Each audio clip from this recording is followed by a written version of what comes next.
We've taken you to Vegas, we've taken you to San Francisco, we've taken you to LA and back, and now, welcome to Runcorn. Now, believe it or not, it's 3 years since that Sony E3 conference where the apparent potential of PlayStation 3 was illustrated using pre-rendered target footage. Now, one of the worst offenders was Evolution's MotorStorm, but then the game came out with the Japanese launch and outrage, it actually turned out to be rather good. So we've taken the trip all the way back up north now, another E3 is upon us, to take a look at the slightly less controversial sequel, MotorStorm Pacific Rift.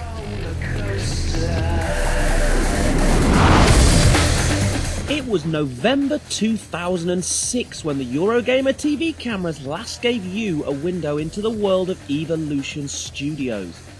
And since then, there have been two rather important developments. MotorStorm has become PS3's best-selling title, and Sony liked the game and obviously the huge pots of cash it made so much, it bought the company. 3 50-inch Bravias all round. Now, we liked the first MotorStorm rather a lot, scoring both the original Japanese release and the subsequent online-enabled PAL version 8 out of 10.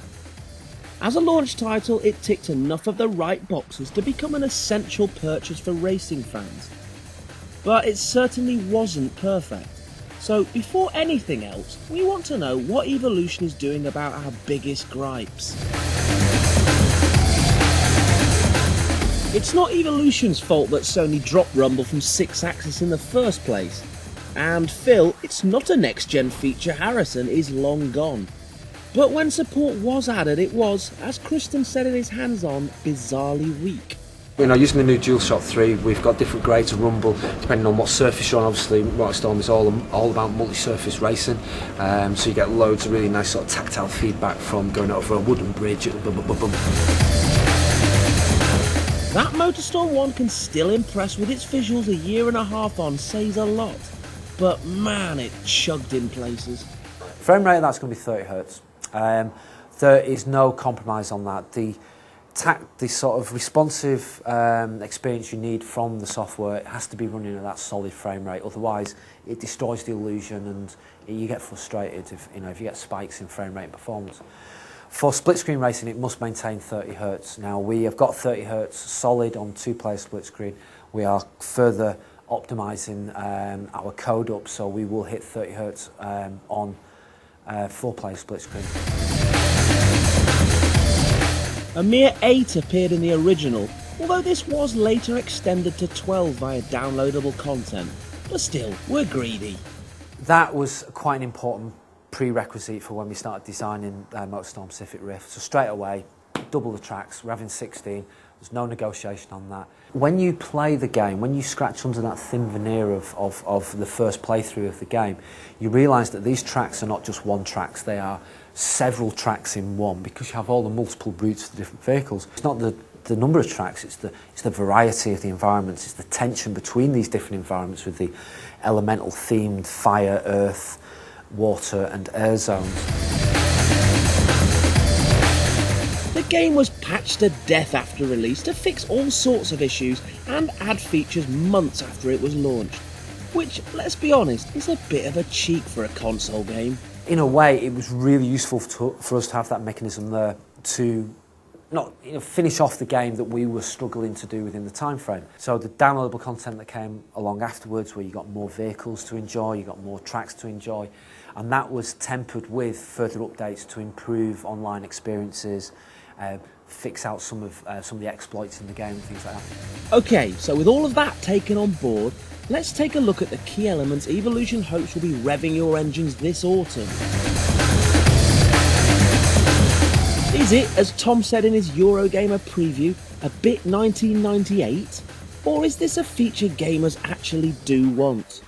I know a lot of people are kind of, there's kind of an open debate on whether split screen's so like last generation stuff like that, but it's ace. Just kicking the shit out of somebody who's actually sat next to you. So you can, because trash talking over a USB mic is all well and good, but actually like pointing at them and laughing at them in the flesh is so much better. For me personally, I have so many fond memories of Mario Kart on the SNES. For me, that was a quintessential split-screen racing experience. And split-screen racing, I think, is a perfect complement to single-player racing and online racing. It sits in between.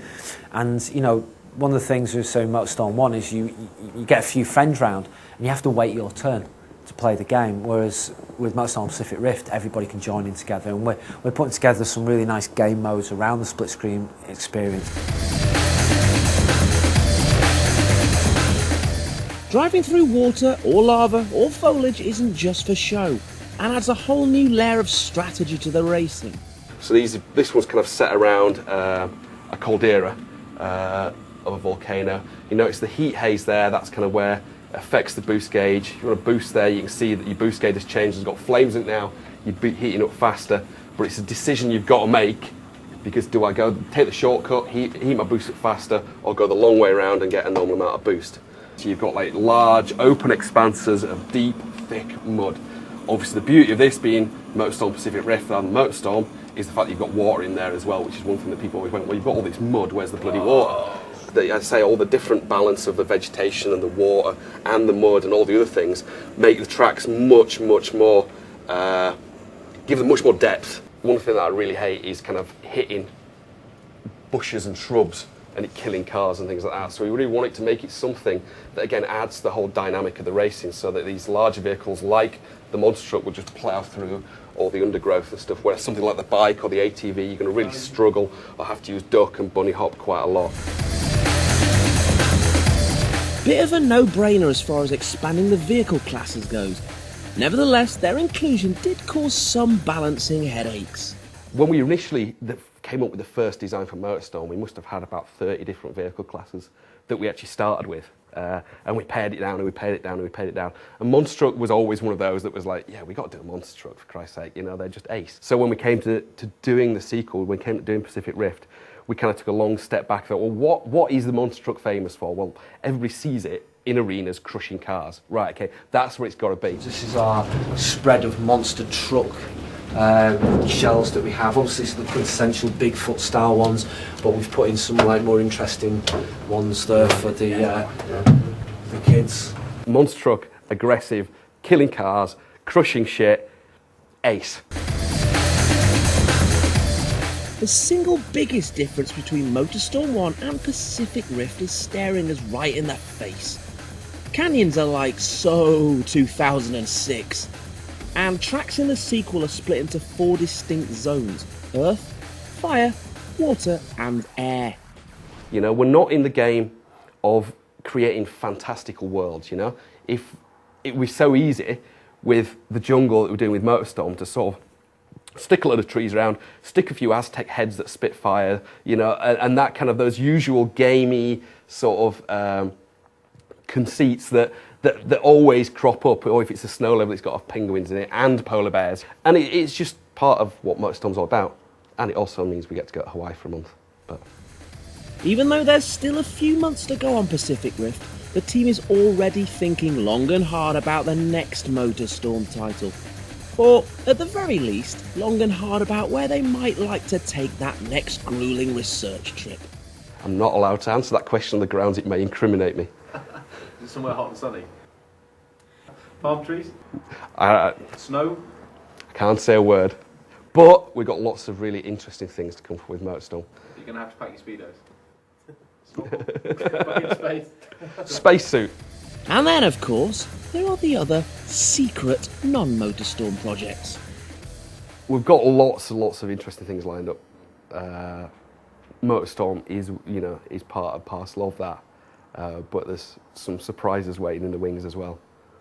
We are an off-road racing studio, so we're not going to go straight to an MMO or a JRPG. You know, it's not our forte, so to speak. And we are really good at making off-road racing games, and we've still got a massive pool and bank of ideas that we've still got yet to realise. For Eurogamer's detailed thoughts on the latest playable version of MotorStorm Pacific Rift, click the red button. The game's due out exclusively on PlayStation 3 this autumn.